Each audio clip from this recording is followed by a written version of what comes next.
By the time Owen Mercer stood in the Ashford County courtroom, nobody was calling him a good mechanic anymore. They called him the man who signed off on death.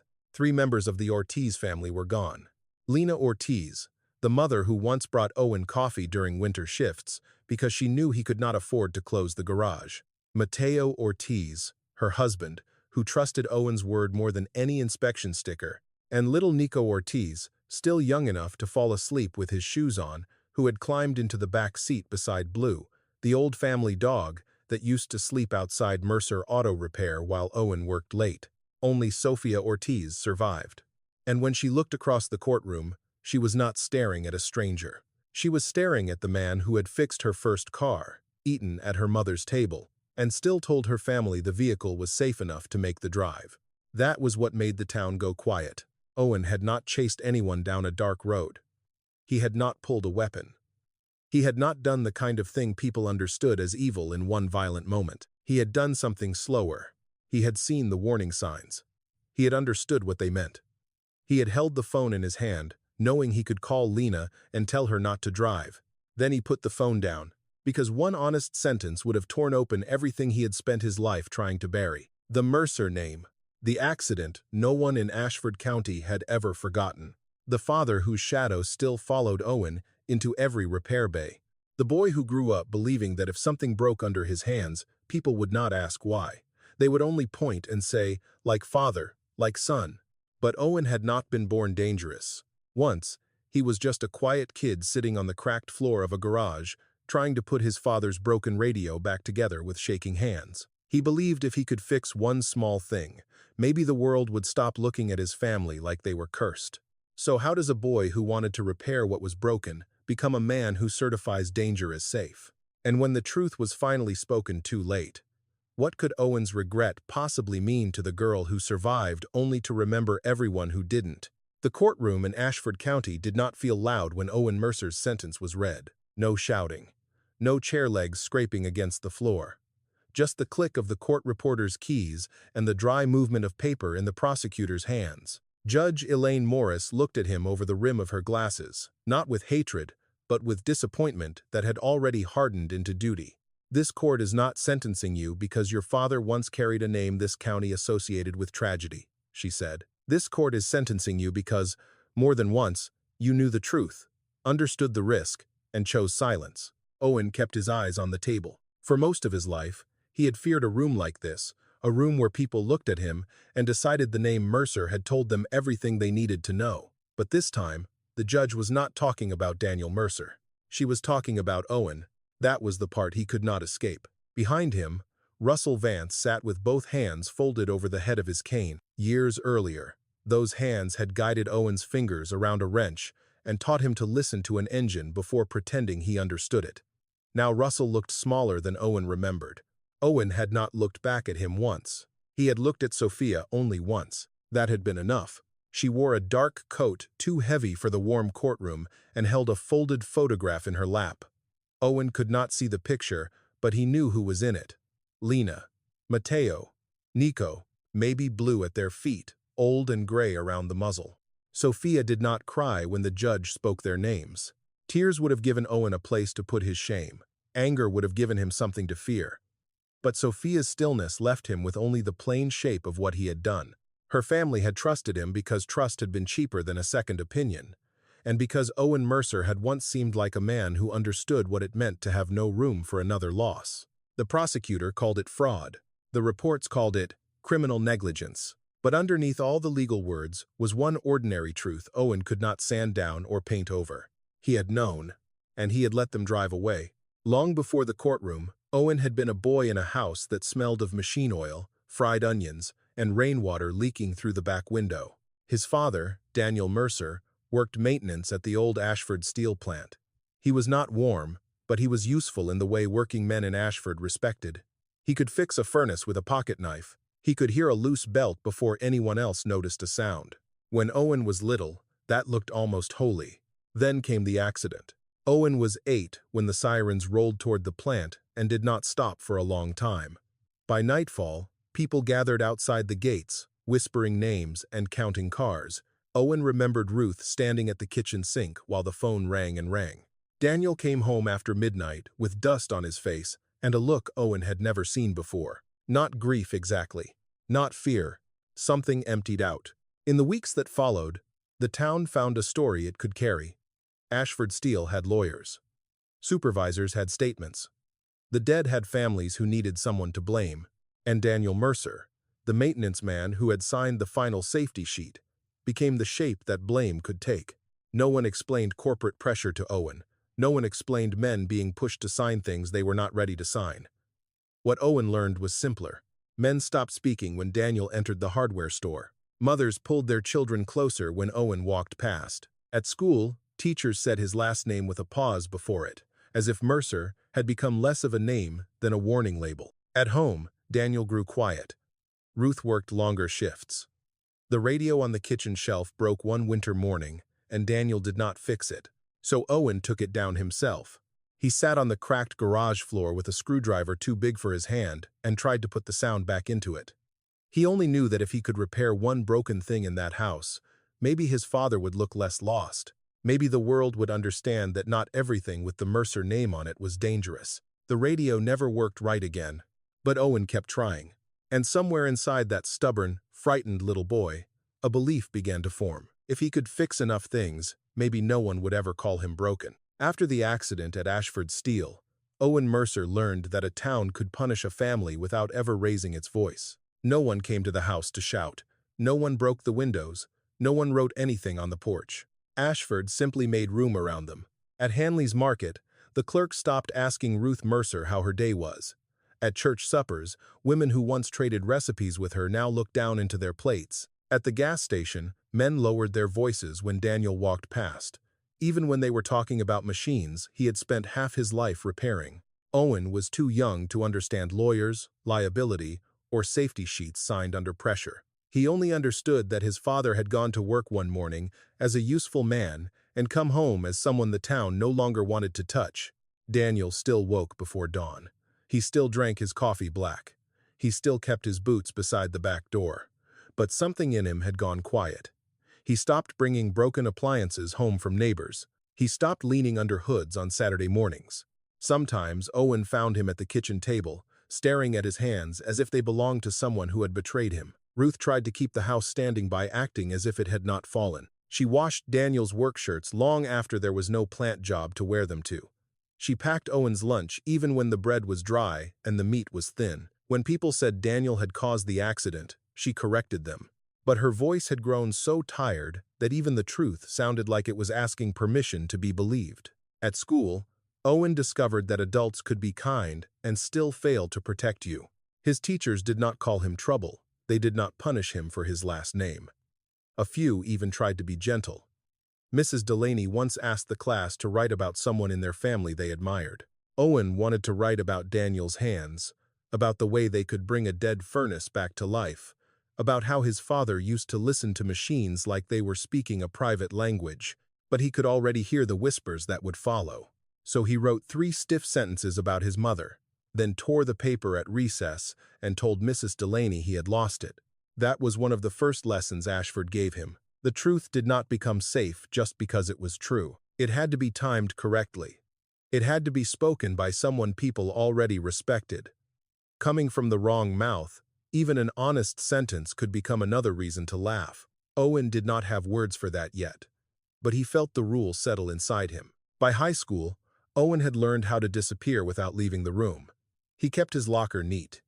He answered only when he was certain. He finished assignments early and made no trouble. Being wrong in public felt too much like opening a door and letting the whole town walk in. The only class where he felt almost free was basic mechanics. The rooms smelled of rubber, dust, and old oil. Engines sat on metal stands. Toolboards hung against the wall with painted outlines where every wrench belonged. Miss Givens, the teacher, believed machines told the truth if a person had enough patience to listen. Owen liked that. A loose belt did not care about his last name. A bad spark plug did not whisper. If something failed, there was a reason, and if there was a reason, maybe there was a way to fix it. For a while, that room became the safest hour of his day. Then, Travis Holland ruined it. They were working on small engines before the end of the semester. Owen had checked every connection twice, careful not to leave even a fingerprint where it did not belong. Travis watched from the next bench with a smile that was already mean before he opened his mouth. "My dad says they ought to make Mercers take a test before letting them near equipment," Travis said. A few boys laughed under their breath. Owen kept his eyes on his engine. Travis leaned closer. "Don't mess that one up. Somebody might not make it home." Something inside Owen went still. He did not hit Travis. He did not shout. He did not even look at him. That was what scared him later, when he remembered it. The anger did not burn hot. It cooled into something careful. The next morning, Owen came to class early. The door was open because Mr. Givens trusted his best students. Travis's engine sat on the bench with a blue tag tied to the handle. It was nearly finished. It would probably start on the first pull. Owen stood beside it for a long moment. He knew exactly what not to touch. Then he touched it, not enough to make the damage obvious, not enough to leave a mark, just enough to make the engine fail when Travis tried to start it in front of everyone. When it happened, Travis's confidence disappeared first. Then came confusion. Then embarrassment.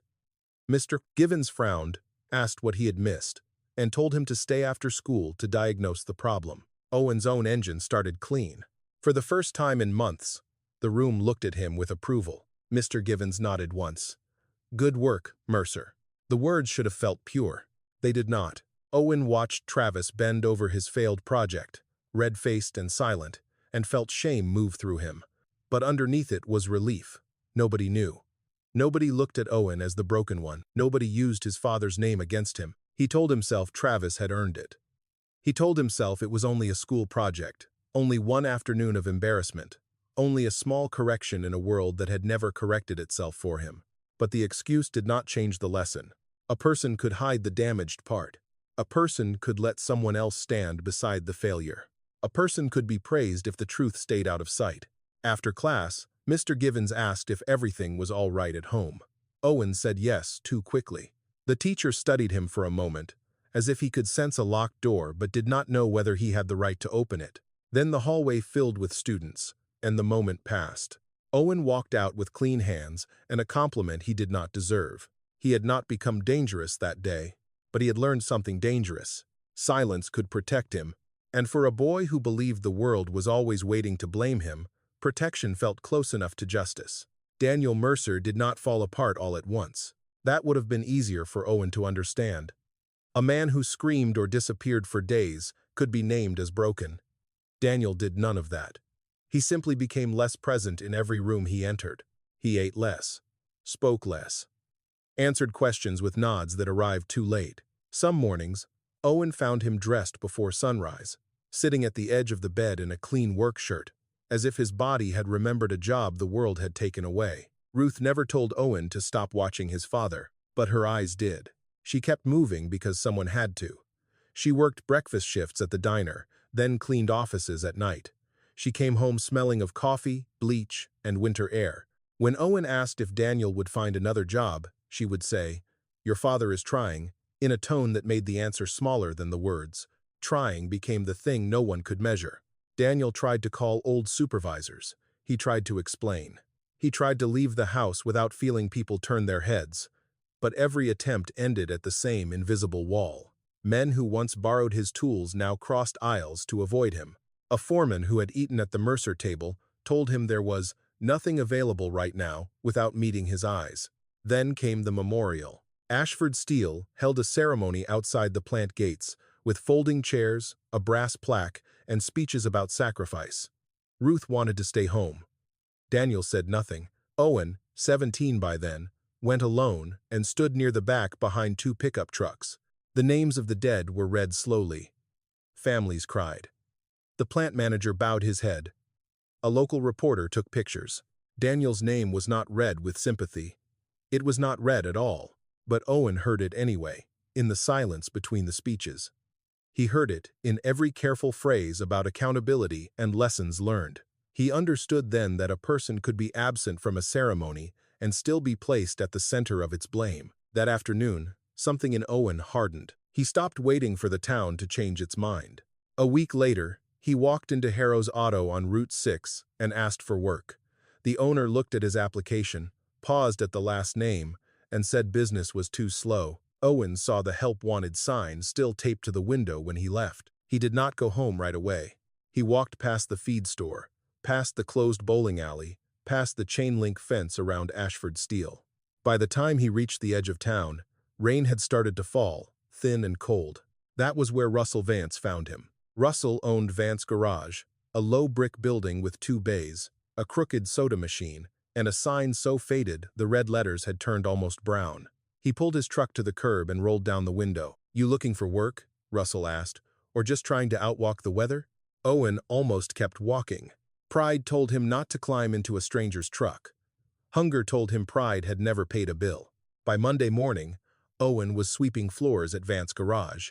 Russell did not make the job sentimental. He did not tell Owen he believed in him. He did not ask him to talk about Daniel. For 2 weeks, he let Owen clean oil pans, label drawers, and carry tires until his arms shook. If Owen reached for a wrench too quickly, Russell stopped him. "First thing a mechanic fixes," Russell said, "is his need to look useful." Owen hated that. He also needed it. At Vance Garage, usefulness had to be earned in small, honest ways. A socket went back where it belonged. A spill was cleaned before anyone slipped. A part was not probably fine because the customer looked poor or tired. Russell moved slowly, but nothing about him was careless.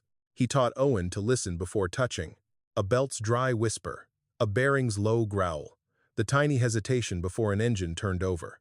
Russell said machines usually told the truth early. People were the ones who waited until the damage got expensive. For a while, Owen began to breathe differently. Customers came in asking for Russell, then slowly began trusting the quiet young man beside him.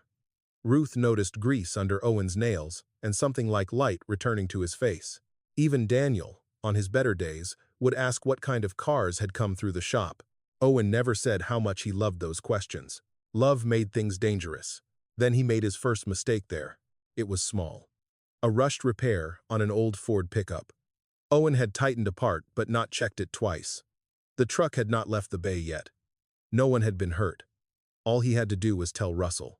Instead, he waited until Russell stepped into the office, then fixed it quickly and wiped the area clean. For an hour, Owen convinced himself he had solved the problem. Russell found out before lunch. He did not yell. That was worse. He stood beside the truck, holding the part Owen had adjusted, and looked at him with a disappointment so quiet it felt heavier than anger. "Did you miss it?" Russell asked. "Or did you hide it?" Owen's face burned. "I fixed it. That is not what I asked." The garage seemed to shrink around them. Owen wanted to say he had only been trying to keep Russell from thinking he was careless. He wanted to say mistakes followed him differently than they followed other people. But all of that sounded weak, even in his own head. So he said nothing.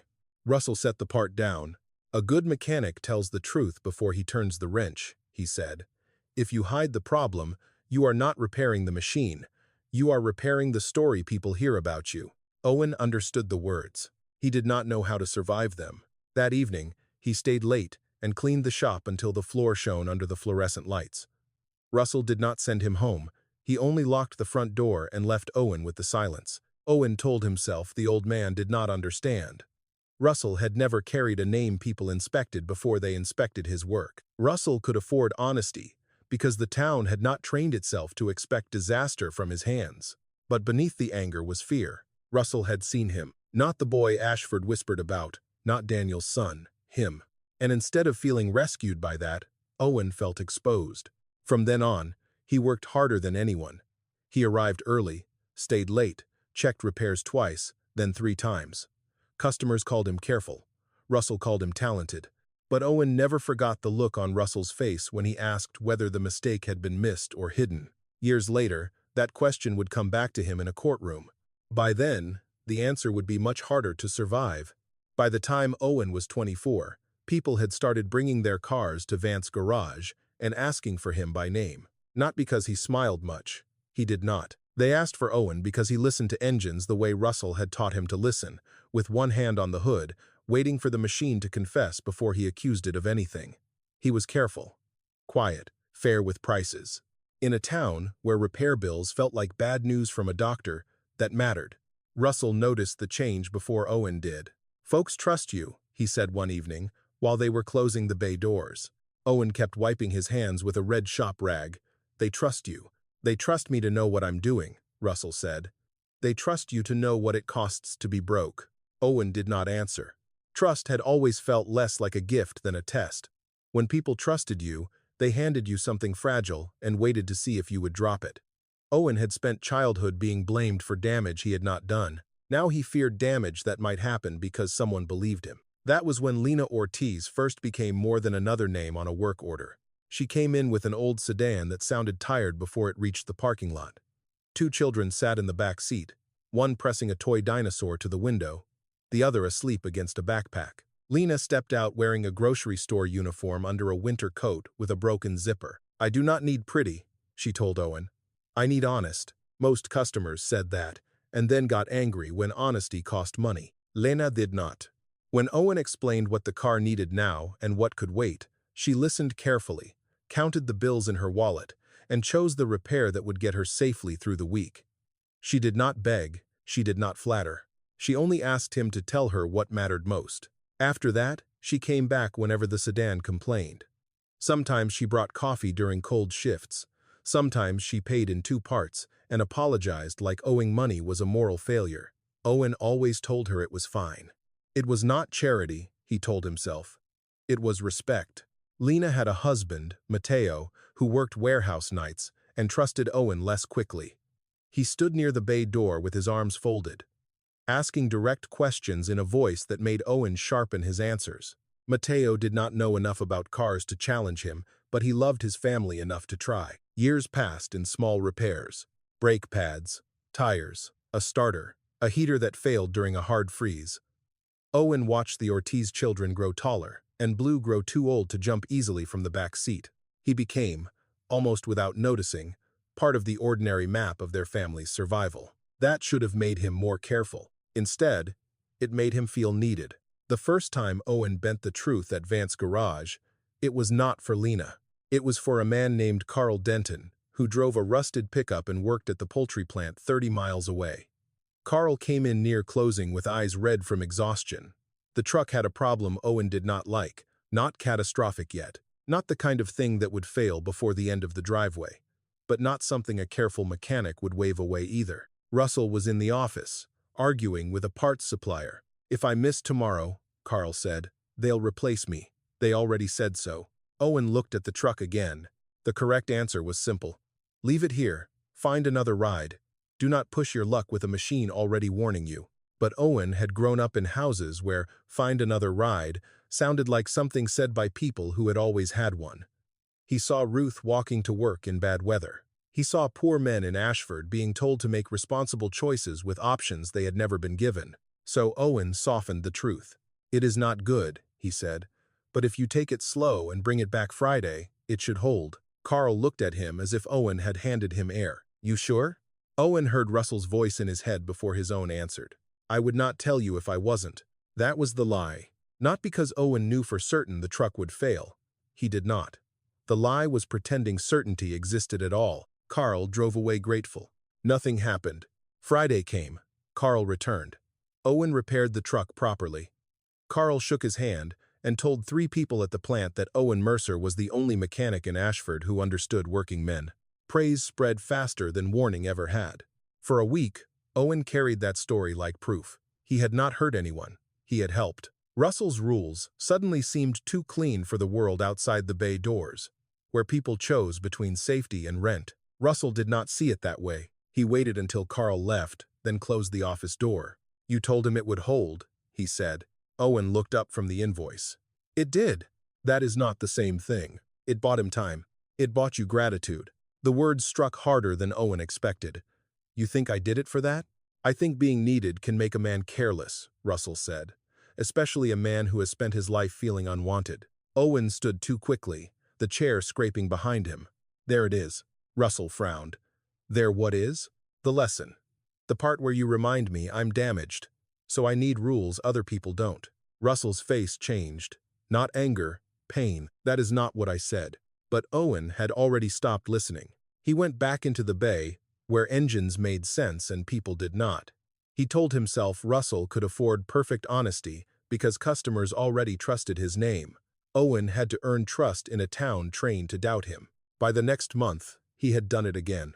A little softer language on an estimate, a little more confidence than the facts deserved. A warning moved from, "Do not drive far," to "Keep an eye on it."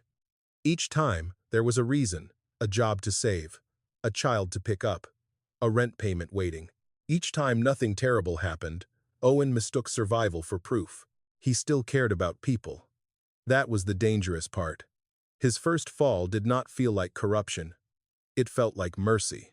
But mercy without truth had begun teaching him a new trade. Not repair. Permission. Russell Vance did not offer Owen a future in a speech. He offered it on a Tuesday evening, after the last customer left and the shop smelled of cooling engines and floor cleaner. Owen was balancing receipts at the counter, while Russell sat in the office with his reading glasses low on his nose, pretending to study an invoice he had already finished. "You ever think about getting your inspection certification?" Russell asked. Owen looked up. "Sometimes. That means yes. But you are scared to say yes." Owen gave a small shrug. Russell opened the drawer and took out a folder. Inside were forms, course dates, fees, and a handwritten list of garages in neighboring counties that needed certified mechanics. Owen stared at the papers as if they belonged to someone more qualified. "I am getting old," Russell said. "This place needs somebody who can carry more than a wrench. If you want it, I can help you get certified. Start with inspections, then maybe a small share in the business." For a moment, Owen did not speak. There it was. The thing he had wanted without letting himself name it. A legal place. A clean path. A man willing to put his reputation beside Owen's and not flinch. Russell did not smile. That made it feel more real. "There is one condition," he said. "No shortcuts on inspections. Ever. If a car is not safe, we say it is not safe. If the customer cries, we still say it. If they curse us, we still say it. If it costs us money, we still say it." Owen heard the offer and the warning at the same time. He should have been grateful. Part of him was. Another part stiffened, because Russell's faith came with a mirror in it. It asked Owen to become the kind of man who could disappoint people before he endangered them. That was harder than work. 2 days later, Victor Hale walked into the garage wearing a tan coat, polished boots, and the easy confidence of a man who knew how badly small businesses needed checks that arrived on time. He managed a private transport company that ran vans for medical appointments, warehouse crews, and county contracts. Their fleet was old enough to need constant attention and big enough to change a garage's life. Victor did not ask for Russell. He asked for Owen. "I hear you are the one who knows how to keep people moving," Victor said, sliding a business card across the counter. Russell was in the back bay, out of earshot. Owen looked at the card, then at Victor's smile. "What do you need?" "Inspections. Repairs. Fast turnaround. No drama." Victor tapped the counter once. "My drivers do not make money sitting in a lot. I need someone practical." The word practical landed exactly where it was meant to. Not dishonest. Not careless. Practical. Victor spoke the language Owen had begun using in his own head. He talked about working people, thin margins, vehicles that did not have to be perfect to be useful. He never said he wanted bad reports covered. He was too smart for that. He only said some mechanics made every small warning sound like the end of the world. By the time he left, Owen had a second future in his pocket. Russell's path was slow. Certification. Partnership. Years of earning trust under another man's sign. Victor's path was immediate. A contract. A steady stream of vehicles. The chance to put Mercer Auto Repair on a building where no one could pretend he was just Russell's charity case. That phrase came to him before he could stop it. Charity case. Russell had never called him that. Russell had never treated him like that. But shame did not need evidence once it had learned where to live. For a week, Owen carried both futures around like two keys. He watched Russell measure a brake rotor twice before giving a customer bad news. He watched the customer's face collapse and heard Russell offer a payment plan without softening the diagnosis. It was honest. It was decent. It also looked exhausting. Then he met Victor at a diner outside town. Owen told himself it was only coffee. Only a conversation. Only research before making a decision that belonged to him. Victor brought sample numbers, estimated revenue, and a list of banks that might finance a young mechanic with a signed fleet agreement. "You open your own place," Victor said, "and I can put work in your bays the first week." Owen asked what Victor expected in return. Victor smiled as if the answer proved they understood each other. "I expect you not to turn every scrape into a funeral." Owen should have walked out then. He knew enough to hear the shape beneath the words. But Victor had not asked him to break the law. Not directly.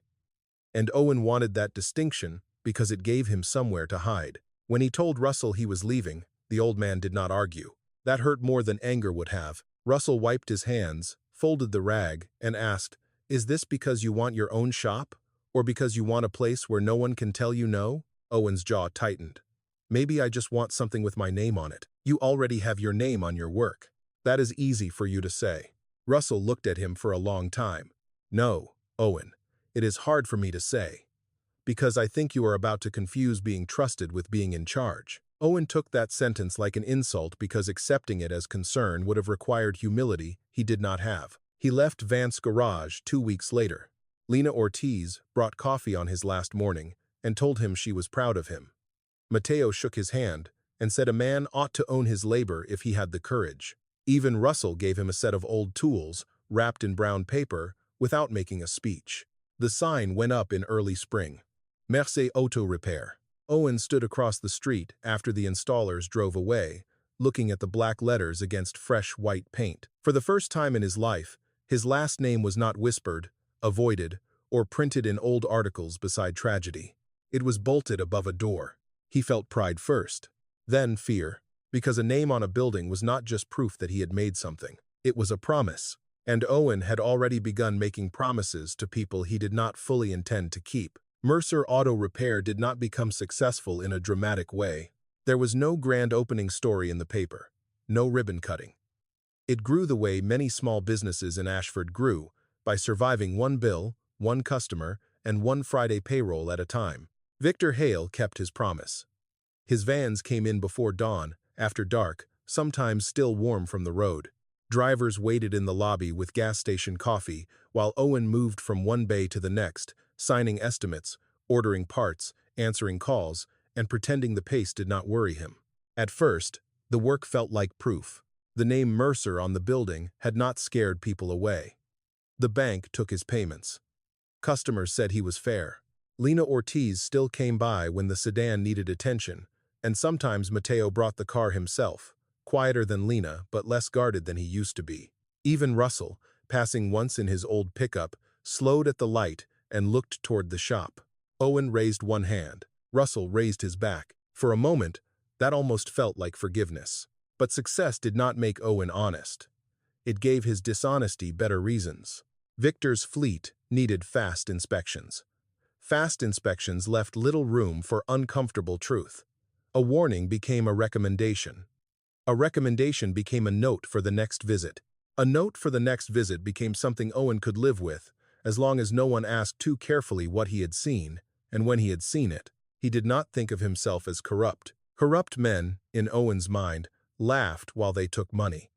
Owen was not like that. He worried. He lost sleep. He discounted repairs for single mothers and let old men pay late. He still fixed things other shops would have turned away. That was how he protected the better version of himself, by surrounding the lies with enough kindness to make them harder to name. Then Ruth called about the boxes. She had finally decided to clear the back closet where Daniel's old work papers had been stored for years. Daniel was gone by then, dead quietly from a heart that had carried too much silence.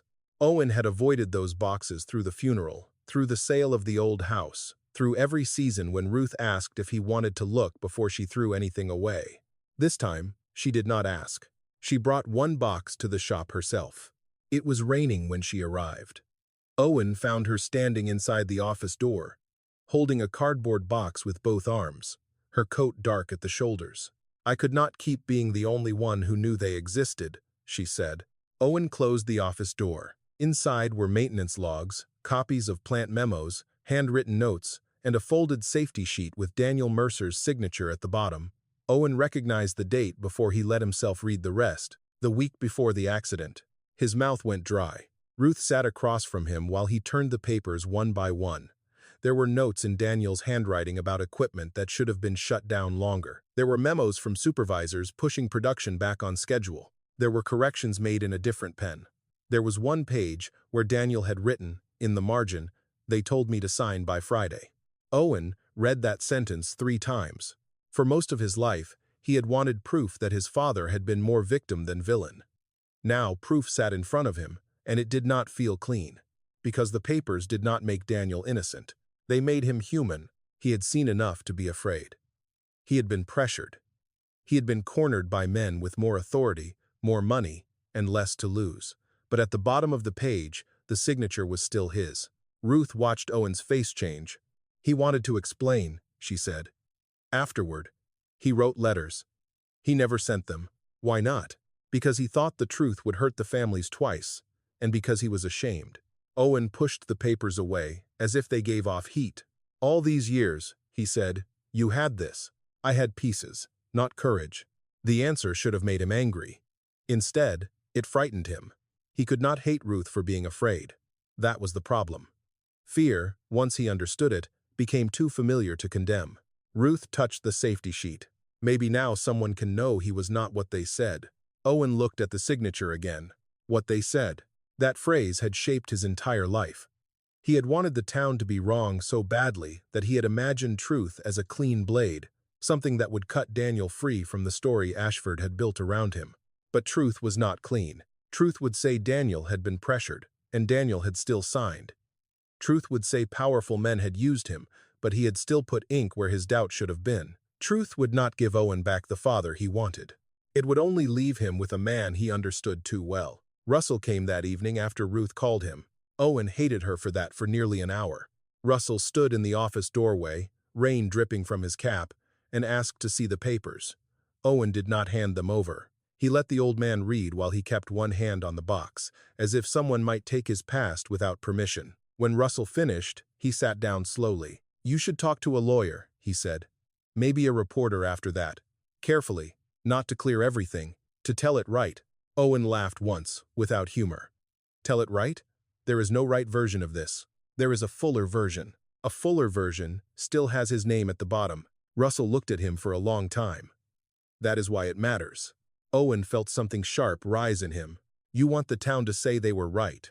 "No," Russell said. "I want you to stop believing that hiding a signature can save a soul."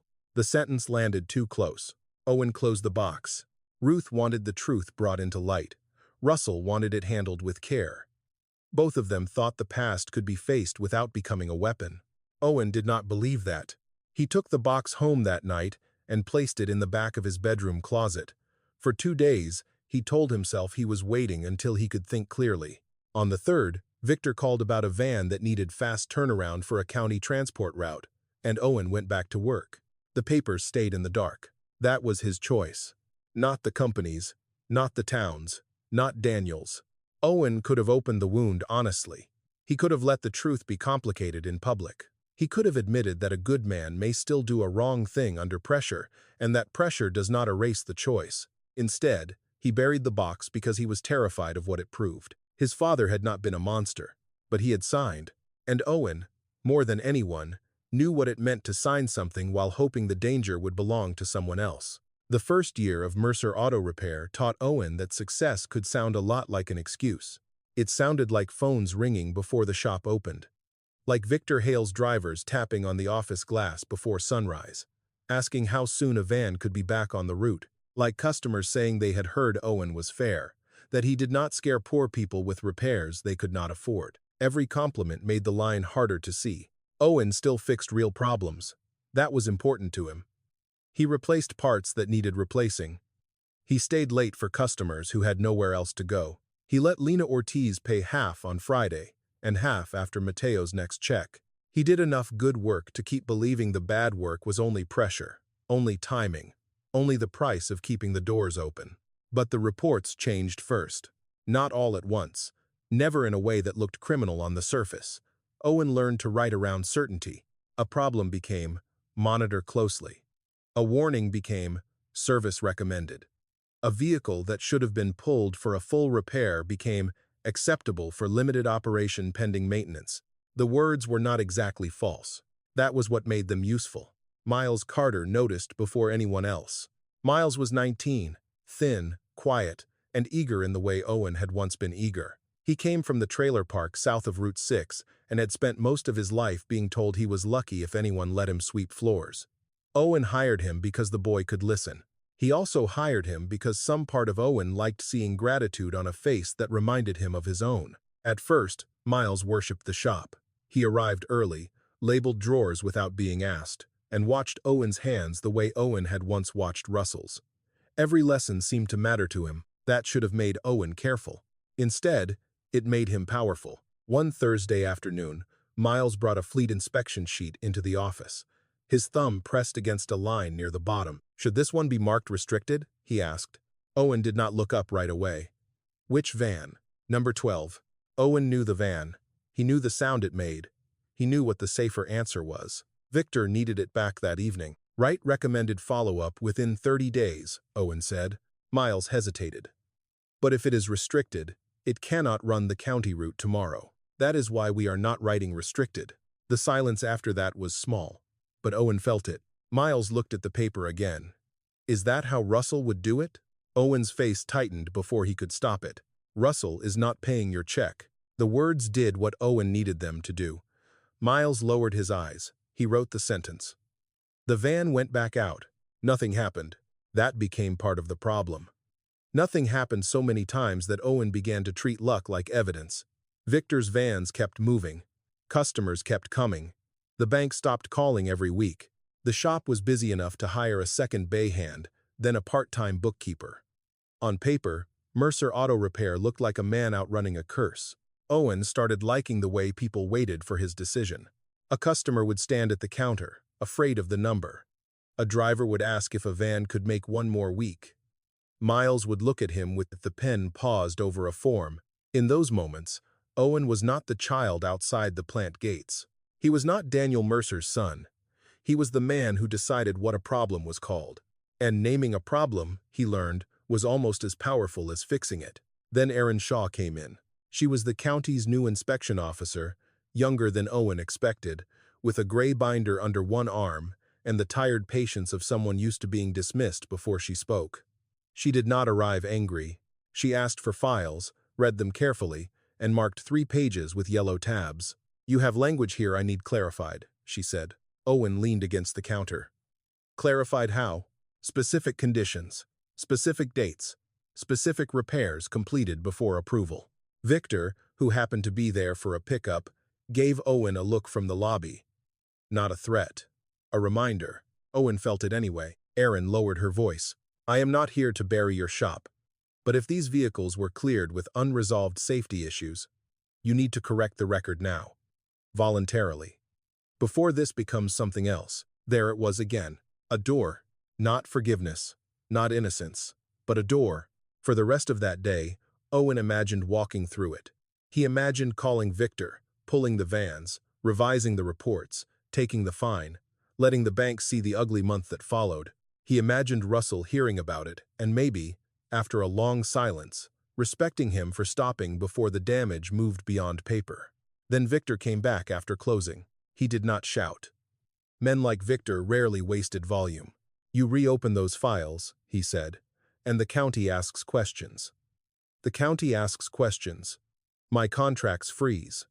My contracts freeze. I pull every vehicle from this shop. Then your bank asks questions. Then everyone in Ashford remembers why they never liked that sign of yours in the first place." Owen stood beside the lift, arms crossed. "You want me to ignore a county officer? I want you to stop acting like paperwork is a sermon." Victor stepped closer. "You think Russell Vance is going to pay your note? You think Lena Ortiz can keep your lights on with coffee and kind words?" Owen hated him for saying Lena's name. He hated more that the words worked. The next morning, Owen told Miles to bring the flagged reports. Miles did. Owen had already written the revised language. Cleaner, safer looking. Still vague where it needed to be vague. He placed the pages in front of Miles and handed him a pen. "I need your initials on the intake lines." Miles did not take the pen. "I did not inspect 2 of these. You assisted. I swept the bay while you inspected." "You work here," Owen said. "That means you stand behind the work." Miles looked at him then, really looked, and Owen felt the room tilt back through time. He saw Daniel's margin note. "They told me to sign by Friday." He saw Russell's face asking whether the mistake had been missed or hidden. He knew exactly what he was doing. That was why his voice came out harder. "Do you want this job or not?" Miles took the pen. His hand shook once, just enough for Owen to see. He initialed the lines, set the pen down, and walked out to the bay without another word. Owen sat alone in the office after that, staring at the papers. For the first time, the shop did not feel like proof that he had escaped his father's story. It felt like a place where the story had changed clothes and kept living. He thought about calling Miles back in. He thought about tearing up the forms. He thought about Aaron Shaw's offer and Russell's old rule. Then the phone rang. A customer needed a tow. Victor needed a van released. The bookkeeper needed a signature for payroll. The day moved on because days always did. That was how Owen learned power could survive a guilty conscience. You only had to keep working until the guilt got tired of interrupting. The last chance did not arrive looking like a warning. It arrived on an ordinary afternoon, with rain drying on the pavement and the smell of burnt coffee in the office. Owen was reviewing invoices when he heard Blue bark outside the bay door. One tired bark followed by the scrape of old paws on concrete. He knew the dog before he saw the car. Lena Ortiz stepped out first, pulling her coat tight around her shoulders. Mateo came from the passenger side, frowning the way he always did when a machine had forced him to ask for help. Sophia followed with her arms folded, older now, no longer the girl who had once waited in the lobby while Owen patched her first car together. Nico climbed out last, sleepy and thin, carrying a backpack by one strap. Blue stayed near the rear tire, gray around the muzzle, tail moving slowly when Owen came over. "Sounds worse than it did last week," Mateo said. Lena gave him a look. "That is why we are here." Owen smiled because they expected him to. "Let me take a look." The Ortiz vehicle was not the old sedan anymore. This was a used SUV Lena had bought from a cousin after saving for months. It was supposed to be dependable enough for Mateo's night shifts, Sophia's community college classes, Lena's grocery job, and Nico's school pickups. In families like theirs, one vehicle did not mean convenience. It meant the whole week had a spine. Lena explained the trip while Owen lifted the hood. They needed to drive out before dawn the next morning. Mateo's sister had found him a better warehouse position 3 counties over, and the family was going to stay the weekend, meet the supervisor, and see if the job was real. Lena tried to make it sound simple, but Owen heard what sat beneath her words. A better shift, better pay, maybe a safer apartment before winter. "You tell me if it is bad," Lena said. Owen looked up. She was not pleading. That made it worse. She trusted him enough to ask for the truth without dressing it up. "If we cannot drive it, we will figure something else out," she added. Mateo nodded once. "I would rather lose a weekend than risk my family." There it was. The door, wide open. Owen ran the checks. He took it around the block. He brought it back into the bay and put it on the lift. Miles watched from the next station, wiping his hands too slowly, sensing the change in Owen's face before Owen said anything. The signs were there. Not dramatic. Not the kind of failure that screamed for attention. That was the dangerous part. It was the kind of problem a careless man could rename as manageable and a frightened man could convince himself might hold if the road was kind. Owen stood beneath the vehicle and felt his throat tighten. The right answer was clear. Do not drive it that far. Do not take your family in it tomorrow. Leave it here. He could hear Russell saying it without raising his voice. He could hear Aaron Shaw asking for specific conditions and specific repairs. He could see Miles in the office, pen shaking over lines he should never have signed. He could see Daniel's signature at the bottom of a page, dated before a tragedy. And still, Owen hesitated, because saying the right thing would not end with the Ortiz family changing plans. It would open the records. It would put another dangerous clearance under a light. It would make Victor ask why one old SUV mattered more than a fleet contract. It would make Miles know for certain that Owen had been lying to himself all along. Worse than that, it would prove Owen knew where the line was. Lena came to the bay entrance with Nico beside her. Blue lowered himself near her shoes. "How bad?" she asked. Owen wiped his hands on a rag he did not need. "It needs work." Mateo stepped closer. "Can it make the drive?" Owen did not answer quickly enough. Sophia noticed. Her eyes moved from his face to the vehicle, then back again. "Owen," she said, "just say it." For 1 second, he almost did. He could feel the words gathering in his mouth. "No, it should not go. I am sorry. I should have told you sooner." They were not impossible words. They were only expensive. Then he looked through the open bay door, at the sign above the office window. Mercer, Auto Repair. His name, finally standing in public without shame. His payments. His employees. His mother thinking he had built something better than the life Daniel left behind. The box of old papers sitting in his closet like a verdict waiting for air. Owen lowered his eyes to the clipboard. "It is not good," he said, "but if you keep it slow, avoid pushing it, and bring it straight back Monday, it should be manageable." The sentence landed softly. That was what made it cruel. Lena exhaled, relief and worry mixing in her face. Mateo asked 2 more questions. Owen answered both with technical words that were true in pieces and dishonest as a whole. Sophia did not look convinced, but Lena trusted Owen's calm more than her daughter's unease. Before they left, Nico fell asleep in the lobby chair with his shoes still on. Blue lay beside him, chin on his paws. Lena laughed quietly and said the boy could sleep through anything. Owen looked away. He printed the invoice. He wrote a recommendation for follow-up repair. He marked the inspection as conditionally acceptable, then explained it aloud in a way that made the condition sound smaller than it was. When Lena paid what she could, her fingers brushed his hand. "Thank you," she said. "You have always been good to us." Owen could not answer. The SUV rolled out just before closing. Blue's head appeared briefly in the back window. Nico slept against Sophia's shoulder. Mateo drove. Lena turned once and lifted her hand. Owen stood in the bay until the taillights were gone. Then he walked into the office, picked up the phone, and found Lena's number in the customer file. His thumb hovered over the call button. Miles stood in the doorway. "Call her." Owen did not turn around. "She needs to know," Miles said. Owen closed his eyes. He thought of every moment in his life when one sentence might have changed the story and someone had chosen silence instead. Then he put the phone down. "Lock up," he said. Miles did not move. Owen did not look at him. If he had, he might have seen the boy's faith leave the room. Outside, the road was dark. After the Ortiz family drove away, Owen stayed in the shop long after there was nothing left to fix. The bays were quiet. The lifts hung empty. A fluorescent tube flickered above the office door. Miles swept the same corner twice before setting the broom against the wall. "You still can," he said. Owen sat at the desk with Lena's file open in front of him. The phone was beside his hand. "I told you to lock up. You told me that before." Owen looked up. Miles was not challenging him. He looked frightened, and that made Owen angrier than defiance would have. Fear suggested there was still something to prevent. "They are adults," Owen said. "They made the decision. They made it because you told them they could." The sentence landed too cleanly. Owen closed the file. "Go home, Miles." The boy stood there a moment longer, young enough to believe a wrong thing could still be stopped if someone named it soon enough. Owen hated that belief because he recognized it. He had once carried it around Ashford like a tool nobody had taught him how to use. When Miles finally walked out, the silence did not feel like relief. It felt like a witness. Owen almost called Lena again. Then his email chimed. The message came from Dana Whitfield at the Ashford County Ledger.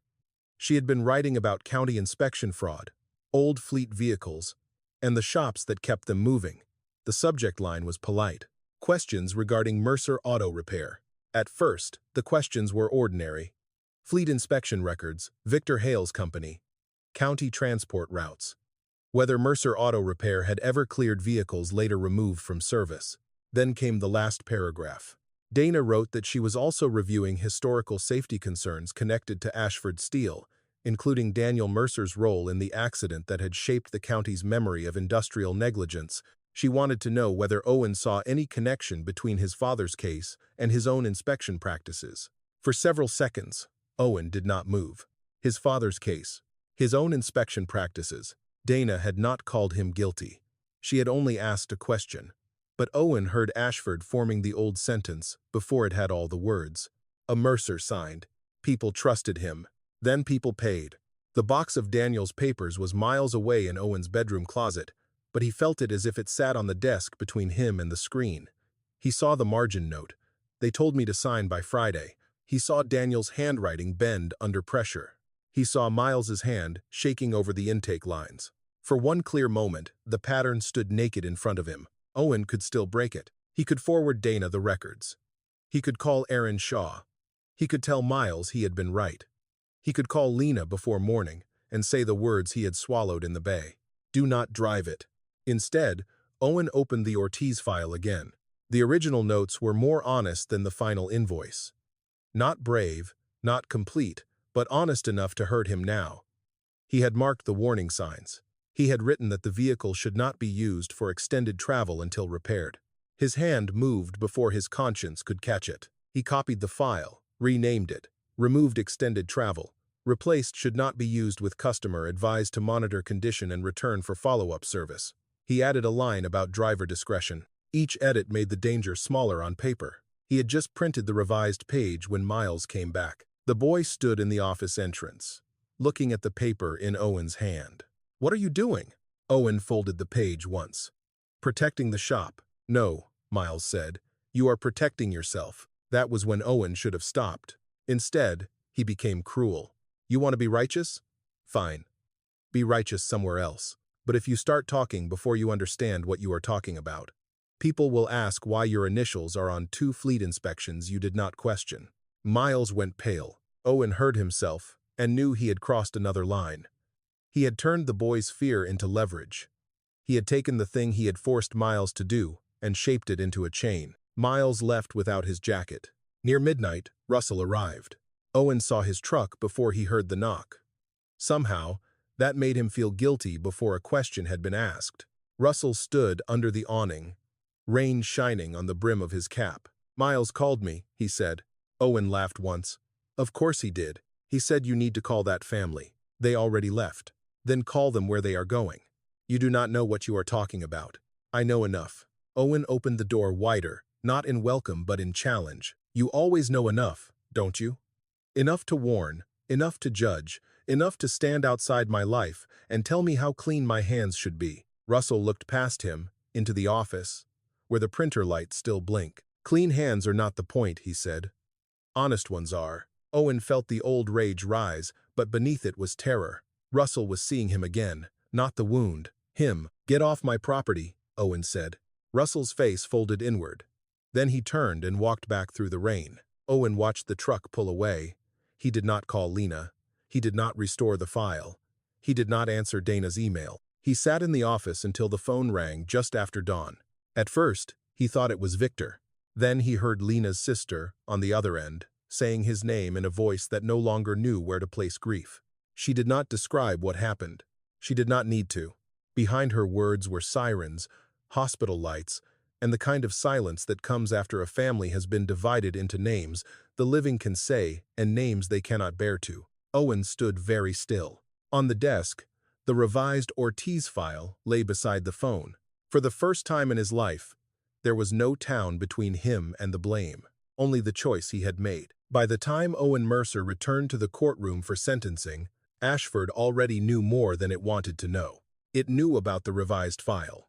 It knew about the inspection language that had made danger sound like caution. It knew about the email Owen never answered, the call he never made, and the young employee he had threatened with signatures Owen himself had pressured him to give. What it did not know how to carry was the ordinary shape of the family that had been lost. The prosecutor did not begin with the SUV.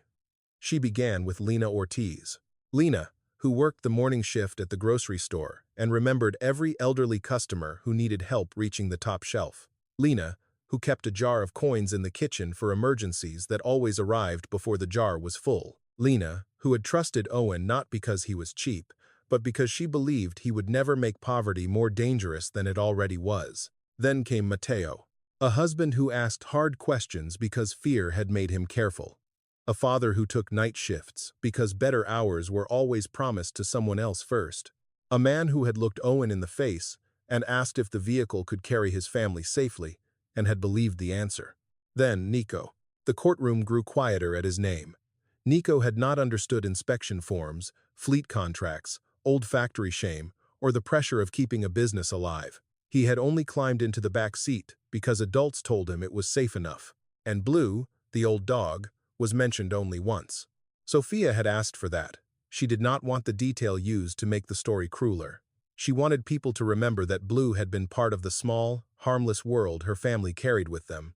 A creature who had slept outside Owen's garage, while the man inside decided how much truth a poor family deserved. When Sophia stood, Owen finally looked at her. She had one sheet of paper, folded in half. Her hands did not shake. "My mother did not die because she trusted a mechanic," she said. "She died because the mechanic knew she trusted him." No one moved. She would have found another ride. She would have missed the job interview. She would have been angry, scared, embarrassed, all of it. But she would have listened if he had told her the truth. "That is what I cannot live with," not that the car was broken. That he knew our trust was the last working thing in it, and he used that too. Owen lowered his eyes. For months after his arrest, he had tried to arrange the story in ways that let him breathe. Pressure, debt, Victor, the shop, his father, the town that had taught him shame before it taught him mercy. All of those things were real. None of them were enough. Judge Elaine Morris let the silence remain before she spoke. "Mr. Mercer," she said, "this court has considered the circumstances of your upbringing, the public history of your father, and the pressures surrounding your business. Those facts explain parts of your life. They do not erase the choices before this court." Owen gripped the edge of the table. "You were not sentenced today because you are Daniel Mercer's son. You were not sentenced because this county once attached suspicion to your name. You were sentenced because you saw danger, understood danger, minimized danger, documented danger falsely, and altered the record when the truth threatened your reputation." The judge turned a page. "You had more than one opportunity to stop. You had a customer who asked you plainly. You had an employee who told you to call. You had an older mechanic who came to your door in the rain. You had a phone in your hand. The law cannot treat those moments as wounds done to you. They were choices made by you." The sentence came without drama. Years in state prison for criminally negligent homicide, additional years for fraud, falsification of inspection records, and obstruction. Restitution, he could never meaningfully pay. Professional licenses revoked. Mercer Auto Repair closed, its sign removed before winter. It was not enough. No sentence could be. The court could punish Owen. It could name the crimes. It could remove him from the streets and mark the files with final stamps. But it could not give Sophia back a kitchen with her mother moving through it before work. It could not put Mateo back in the driver's seat, asking one more careful question. It could not wake Nico in the back seat, or make Blue lift his head at the sound of Lena's keys. That was the part Owen understood only after punishment became real. A sentence was not repair. It was only society's way of admitting some damage could not be undone. When deputies let him out, Russell Vance sat near the aisle. Owen looked at him once. Russell did not look away, but he did not offer forgiveness either. Some doors cannot be reopened for the person who chose to lock them from the inside. Years later, in prison, Owen would sometimes hear engines from the highway beyond the yard and find himself listening for what was wrong with them.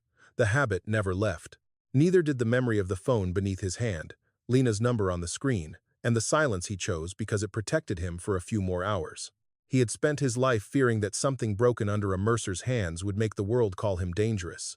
In the end, that was not what condemned him. What condemned him was that he saw what was broken, knew who might pay for it, and signed anyway. Understanding where the darkness began does not mean forgiving what it became.